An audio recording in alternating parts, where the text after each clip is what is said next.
कार्तिक और किट्टी शहर से दूर पहाड़ियों के पास एक घर में रहते हैं। एक दिन वे खेलते खेलते घर से बहुत दूर चले गए।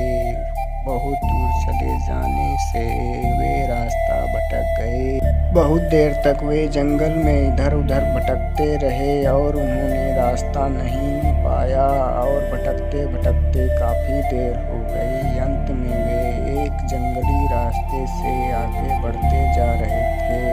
जंगली रास्ते से जाते जाते बहुत देर हो गई थी, लेकिन उन्हें घर का रास्ता नहीं मिला था।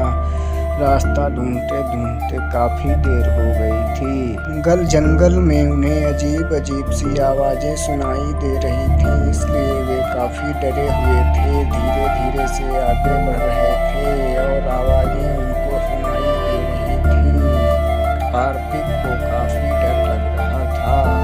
आगे उसे एक चुड़ैल मिलती है, जिसे देखकर वो बेहोश हो जाता है। थोड़ी देर में चुड़ैल वापस चली जाती है और कार्तिक उठकर देखता है कि चुड़ैल चली गई है।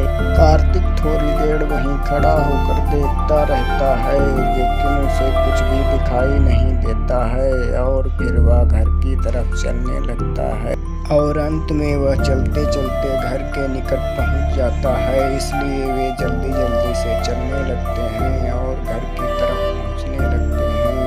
थोड़ी देर चलने के बाद वे घर की तरफ पहुंच जाते हैं। घर देखकर उनके सांस में सांस आई और वे आपस में सोचने लगते हैं कि अब दोबारा वे इतनी दूर खेलने नहीं जाएंगे और घर के पास पड़ी एक टेबल के पास खड़े होकर आराम करने लगते हैं। आराम करने के बाद वे घर चले जाते हैं और घर में जाकर आराम करते हैं।